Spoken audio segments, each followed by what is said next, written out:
Assalamualaikum warahmatullahi wabarakatuh. Alhamdulillahirabbil alamin. Wa bistasdari'un ala umir dunya waddin wa ala alihi wa sahbihi ajmain. Ilahi anta maksudi wa ridhoka matlubi a'tini mahabbataka wa ma'rifataka. Asyhadu an la ilaha illallah wahdahu la syarikalah wa asyhadu anna Muhammadan abdullah nabiyya ba'dah. Allahumma sholli ala Sayyidina Muhammad wa ala ali Sayyidina Muhammad. Kehadapan dan di hadapan para ahli silsilah Thariqah Qadiyah Naqsabandiyah Ma'had Sujalaya, wabil khusus murabina wa mursiduna bihadad zaman Hadratus Syekh Muhammad Abdul Ghassam Maslow Qaddas Sirah Al-Fatihah. A'udzu billahi minasyaitonir rajim. Bismillahirrahmanirrahim. Alhamdulillahirabbil alamin arrahmanir rahim maliki yaumiddin. Iyyaka na'budu wa iyyaka nasta'in. Ihdinas siratal mustaqim siratal ladzina an'amta 'alaihim ghairil maghdubi 'alaihim waladdallin. Amin. Yang saya hormati, yang dimuliakan Allah Subhanahu wa taala, al-mukarramun, wabil khusus Akil Talqin yang istiqomah membersamai Manaqib online sedunia MOS Bapak Al-Mukarram Kiai Haji Nur Fahim FN, para asatidjah, ikhwan akhwat, wabil khusus para penggagas dan organizer Manaqib online sedunia, ada Umi Syahid, Teh Susi ganti nama menjadi Angelina ya, Angelin. Oh iya, alhamdulillah. Ada anak saya Pak Kiai. Oh gitu. Saya bilang ini Miran Angelin itu siapa gitu, tapi wajahnya agak asing gitu ini. Alhamdulillah.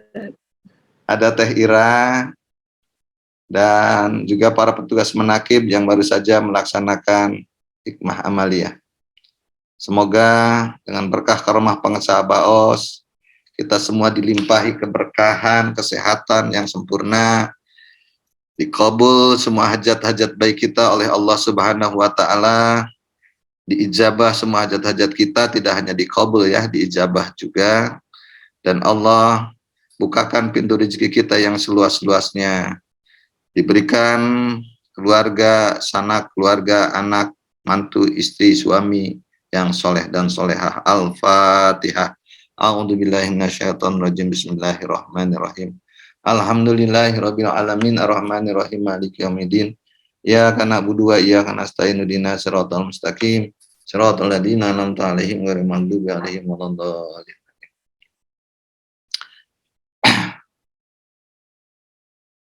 Ikhwan akhwat, para pecinta kesucian jiwa,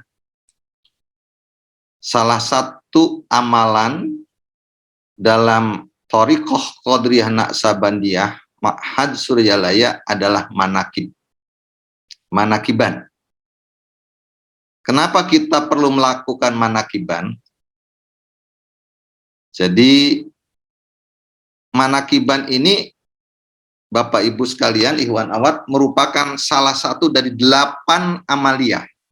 Ada 8 amaliyah dalam Thariqah Qadriyah Naqsabandiyah Ma'had Suryalaya. Ini rukun bahkan. Jadi kalau dalam misalnya rukun Islam ada 5, 5-5-nya kan harus dilaksanakan. Kalau salah satu tidak dilaksanakan, ya kita tidak termasuk orang Islam. Ya kan? Dalam Thariqah Qadriyah Naqsabandiyah Ma'had Suryalaya juga ada 8 amalan. Amalan yang pertama adalah talqin. Saya yakin semua sudah. Yang kedua adalah zikir. Yang ketiga khotaman. Yang keempat manaqiban. Yang kelima amaliyah harian, sholat-sholat sunnah. Yang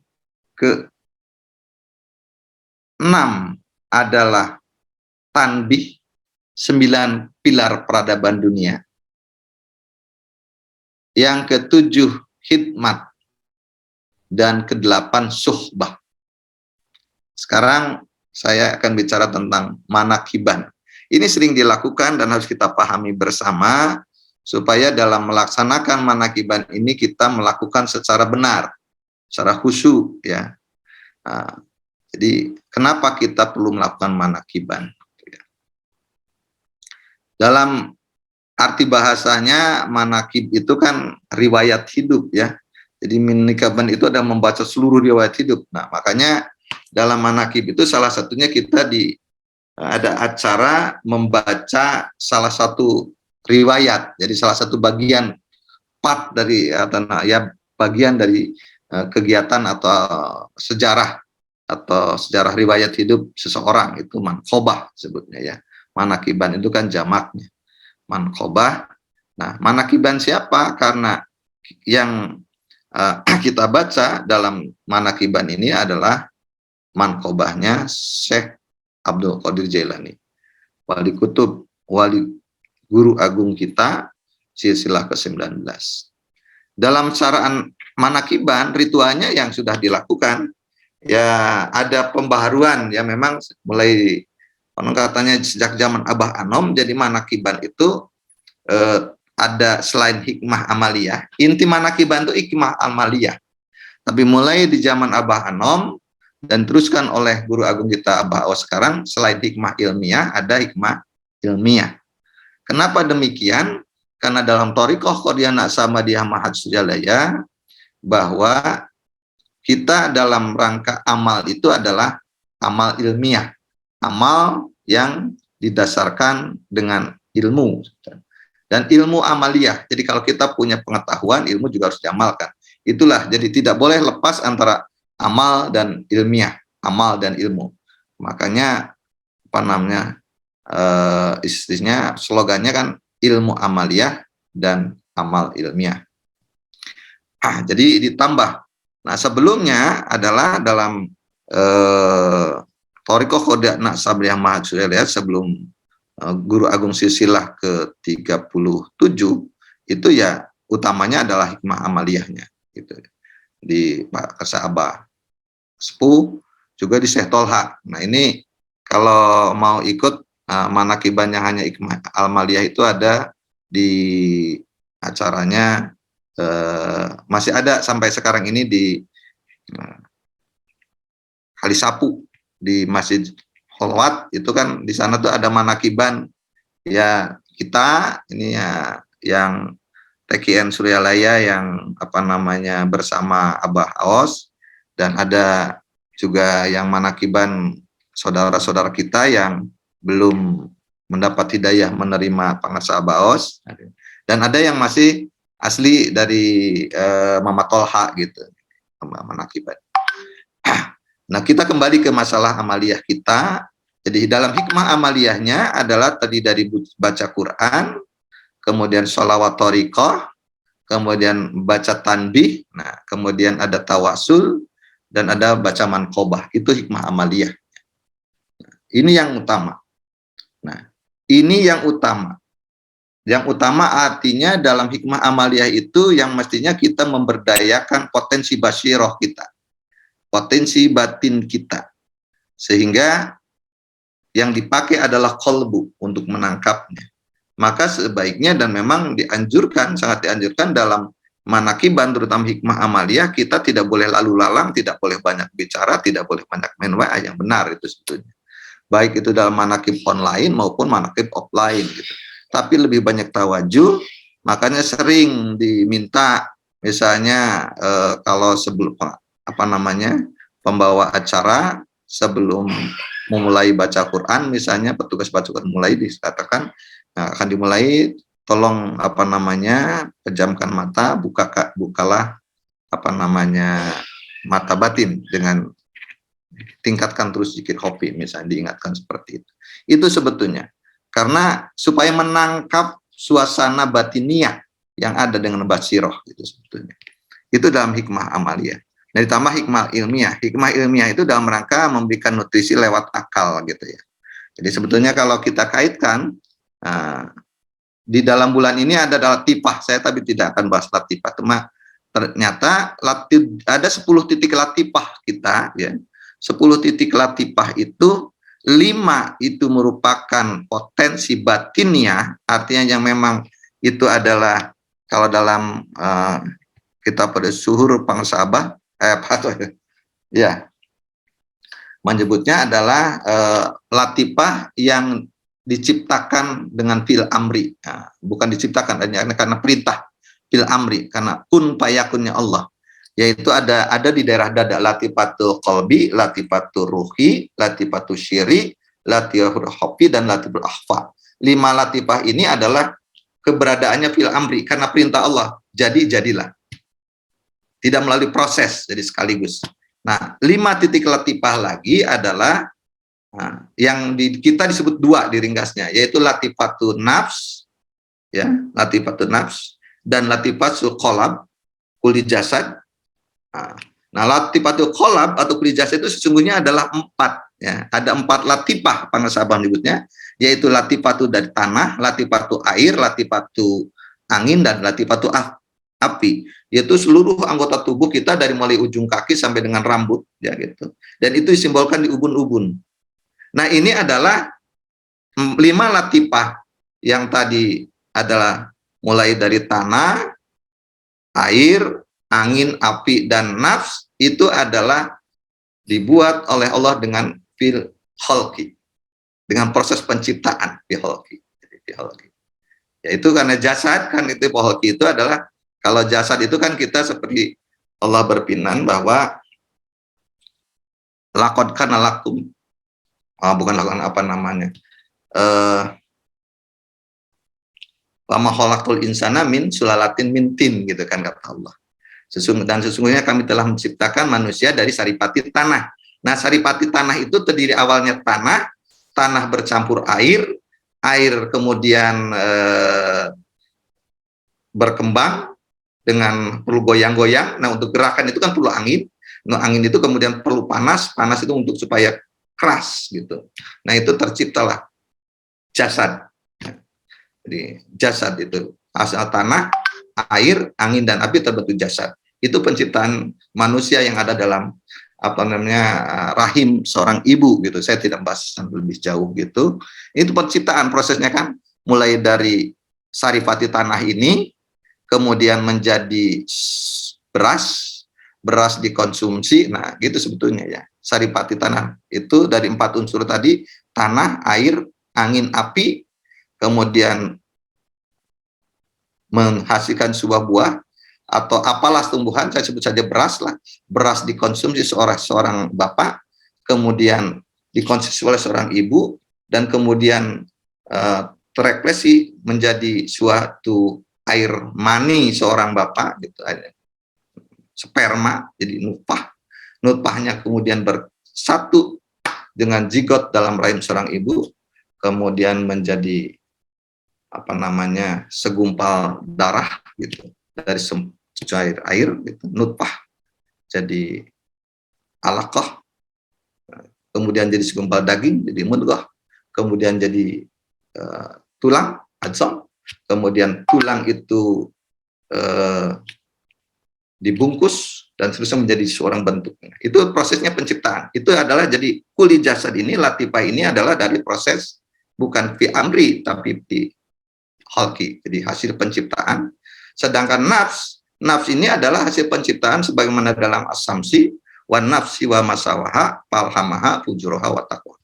Dan demi nafsu serta penciptaannya, kata Allah, sungguhnya nafsu itu diilhami dari yang nafsu yang fujur, nafsu yang jelek, sampai nafsu yang takwa. Itu penciptaannya. Jadi ada 10 titik latifah. Nah, dari 10 titik latifah ini, kemudian yang hasil penciptaan dan hasil hasil perintah bil amri. Nah, hasil penciptaan itu kita gunakan akal, mata ini, basar. Sedangkan untuk latifatul fil amri, hasil perintah, itu untuk mengelolanya dengan qalbu, dengan mata basirah. Nah, itu. Nah, jadi itu dalam aspek, nah yang untuk hikmah amaliyah lebih ingin mengolah tadi, mengolah 5 titik latifah batinnya yang berdasarkan pencipta perintah Allah kejadiannya. Sedangkan hikmah ilmiah itu untuk memberikan konsumsi nutrisi pada 5 titik latifah yang diperoleh dari hasil filholki, penciptaan. Ya. Jadi 4 itu unsur jasad badannya, tanah, air, angin, api, yang disingkat disebut dengan latifatu kuli jasad, ya, ulub, dan satu lagi latifatu nafs. Gitu. Itu adalah dengan hikmah ilmiah. Itu yang pertama. Yang berikutnya bahwa perlunya manaqib, karena kalau misalnya dalam rukun Islam kita pahami, sholat itu adalah inti tiang agama, inti dalam rukun Islam misalnya, karena dalam sholat itu rukun yang lain, rukun syahadat ada di dalam sholat, puasa ada di dalam sholat, zakat ada di dalam sholat, haji ada dalam sholat. Demikian pun dalam manaqib. Manaqib ini adalah rukun thoriqoh qadiyah naqsabandiyah mahasyalaya yang mengcover beberapa rukun lainnya ada di dalamnya. Talqin memang tidak selalu ada talqin dalam manaqiban. Tapi kan terkadang ada orang-orang yang ingin mendapat hak talqin, sehingga kadang-kadang dilakukan talqin massal. Itu saya kira itu. Kemudian zikir, minimal dalam manaqiban itu tadi zikir khofi. Nah, kalau dibarengin dengan misalnya ada amalia harian, nah, baru itu zikir jaharnya ada. Zikir pasti ada di dalam manaqiban. Khotaman udah pasti, karena syarat sebelum manaqiban adalah khotaman. Ya, dimintakan itu. Manaqiban itu sendiri, yaitu manaqibannya sendiri ada. Kemudian setelah itu 9 pilar peradaban dunia, tanbih pasti ada salah satu hal yang harus diamalkan, dibaca di dalam proses manaqib. Kemudian, nah ini amalia harian, memang amalia harian ini tidak selalu ada ya, amalia harian kan, kecuali ada misalnya manaqib dimulai dari sholat maghrib dan isya berjamaah, atau sholat subuh berjamaah, ada 2 berjamaah. Tapi kemudian hikmat ini baik hikmat ilmiah, hikmat amaliyah maupun hikmaliyah pasti ada di dalam manaqib gitu kan, otomatis. Dan yang ke-8 adalah suhbah. Suhbah ini justru ini yang salah satu pentingnya yang saya ingin sampaikan dalam manaqib ini. Jadi suhbah ini adalah, ya manaqib ini adalah bentuk suhbah kubro. Suhbah kubro. Nah, Pangarsa Abah menyampaikan bahwa untuk ikhwan thoriqoh qadiyah naqsabandiyah yang sudah mendapatkan talqin dzikir, hendaklah dia suhbah. Suhbah kemana? Suhbah datang ke guru agung di Sirna Rasa, bertemu di sana, itu disebut suhbah sugro, atau suhbah datang ketemu dengan para ikhwan, bertemu di dalam reuni di tempat manaqiban. Nah, itu suhbah kubro. Nah, suhbah kubro. Nah, barang siapa ikhwan sudah dapat talqin dzikir tapi kemudian tidak pernah suhbah, baik suhbah sugro maupun suhbah kubro, kata Pangarsa Abah, maka dia akan kembali turun ke level umum yang tadinya sudah masuk dalam kelompok level khusus menjadi level umum. Jadi tidak masuk lagi dalam jamaah yang dibimbing gitu kan. Nah, maka kita wajib. Nah, untuk makanya adanya manaqib ini sangat penting, terutama untuk Ibu Wahyuni, Bu Kartini, barangkali yang jauh di sana ya. Karena untuk suhbah sugro kan begitu perlu waktu, biaya, dan tenaga yang luar biasa saya kira. Tapi dengan adanya manaqib ini udah termasuk juga melakukan amaliyah, bahkan suhbah kubro. Kenapa dikatakan suhbah kubro? Karena di dalam acara manaqib ini adalah kita ketemu, tidak hanya Guru Agung Pangarsa Abah Awas silsilah ke-38, tetapi seluruh Guru Agung silsilah ke-37, ke-36, ke-35 sampai ke misalnya Rasulullah SAW juga adalah hadir bersama kita. Hadir. Jadi ini manaqib ini adalah dalam rangka suhbah kubro. Nah, dalam suhbah kubro ini merupakan suatu momen reuni. Reuni apa? Reuni para arwah-arwah muqaddasah. Yang kedua, ini juga merupakan forum majelis silaturahim. Majelis silaturahim antara siapa? Antara kita nih yang masih ada di alam jasad dengan mereka yang sudah ada di alam keabadian. Yaitu mereka-mereka para siddiqin, para syuhada, para solihin, para nabi, para ahli silsilah yang dipanggil, yang diundang oleh pembawa acara tawasul. Jadi tawasul itu adalah undangan, panggilan kepada para arwah-arwah muqaddasah. Sehingga mereka yang diundang hadir bersama kita. Nah, cuma untuk merasakan bagaimana kehadirannya, nah tadi di setiap acara manakiban kita jangan tanda kejelalatan atau apa ya. Jangan coba ditundukkan aspek-aspek basyariahnya, aspek-aspek lahiriahnya, mata lahirnya kita coba tidak difungsikan, telinga lahirnya kita tidak difungsikan, tapi yang fungsikan adalah mata batin kita basirah, dan terus dengan zikir hobi yang dalam, nanti akan terasa ibarat Bapak Ibu Ikhwan Akhwat. Yang dirasakan itu kan bukan kelihatan melihat dengan gitu, tapi penglihatan dengan dengan rasa. Karena dalam thariqah ini adalah kita belajar ilmu rasa. Bagaimana kita merasakan, kalau Teh Susi misalnya pernah datang ke tempat suatu yang angker, rumah yang tidak pernah ditempati, kadang-kadang suka merinding bulu kuduk, nah itu aja udah bisa merasakan nah, gitu kan. Ini sama kira-kira, nah ini tiba-tiba nanti ada suatu kebahagiaan tersendiri. Kalau tiba-tiba kita ingin senyum, karena kita merasa terbayarkan di dalam qalbu, lihat, oh ada pangsaabah, oh ini ada Syekh Abdul Qadir, oh ini ada, nah itu sebetulnya. Jadi ini adalah yang kedua, adalah reunian. Nah yang silaturahim kita dengan mereka, ibarat kayak Zoom gini. Untuk apa kita silaturahim? Ibarat kata Zoom. Nah cuma sayang kita ini Zoom, saya juga ini nggak tahu apa sabda atau enggaknya. Sebetulnya kan ini ibaratnya manakiban ini adalah forum silaturahim antara kita dengan para arwah muqaddasah. Itu ibarat Zoom, karena kita yang ada lahiriah di sini, sedang mereka ada di alam sana. Ibarat sama kayak kita nih Teh Susi yang ada di Indonesia dengan Ibu Kartini yang ada di Amerika, dengan Bu Wahyuni yang ada di Inggris. Kita tidak bersentuhan, tapi kita melihat wajah mereka. Atau saya melihat karena dibuka videonya, kameranya, saya lihat wajah Teh Susi. Nah saya harus nanti, nah ini untuk kayak Pak Kusnadi ada gambarnya. Nah yang lain nggak kelihatan, harusnya ini manakib sebetulnya, forum separjam ini. Jadi kita saling kenalan. Untuk apa fungsinya? Nah saya misalnya lihat Bu Kartini gitu kan gitu. Nah nanti tidak ketemu, ya, kita dengan misalnya Syekh Abdul Qadir Jailani tidak ketemu, tapi kita udah ngelihat wajahnya, sehingga suatu saat nanti misalnya kita berangkat haji misalnya Bu Kartini atau umroh, ketemu di Mekah, oh ini Bu Kartini, kan lebih enak kita kenal, oh ini Teh Susi dan sebagainya.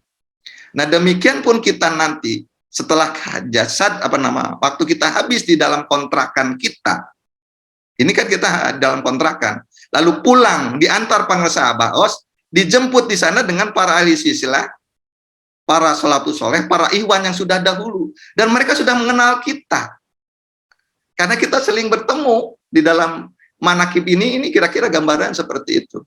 Oh ini yang namanya Teh Susi, mari kata si Abdul Qadir, kata Sepuh, oh ini Teh Susi, mari sini gitu, dan sering ngajak ke sana. Itu nanti begitu kira-kira gambarannya. Inilah fungsinya perlunya manakiban ya.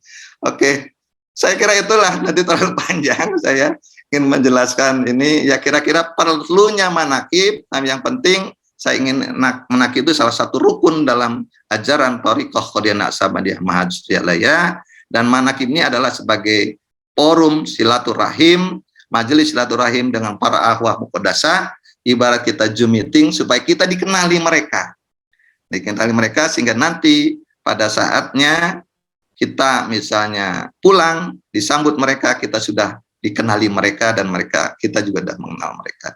Alhamdulillah, semoga dengan berkah karomah pengasah Baos, kita diberikan kekuatan untuk bisa mampu secara istiqomah mengamalkan dan melestarikan ajaran Thariqah Qadiyah Naqsabandiyah Ma'had Suryalaya. Al-Fatihah. A'udzubillahi minasyaitonirrajim. Bismillahirrahmanirrahim. Alhamdulillahirabbil alamin arrahmanirrahim maliki yaumiddin. Iyyaka na'budu wa iyyaka nasta'in ihdinas siratal mustaqim. Siratal ladzina an'amta 'alaihim ghairil maghdubi 'alaihim waladdallin. Assalamualaikum warahmatullahi wabarakatuh.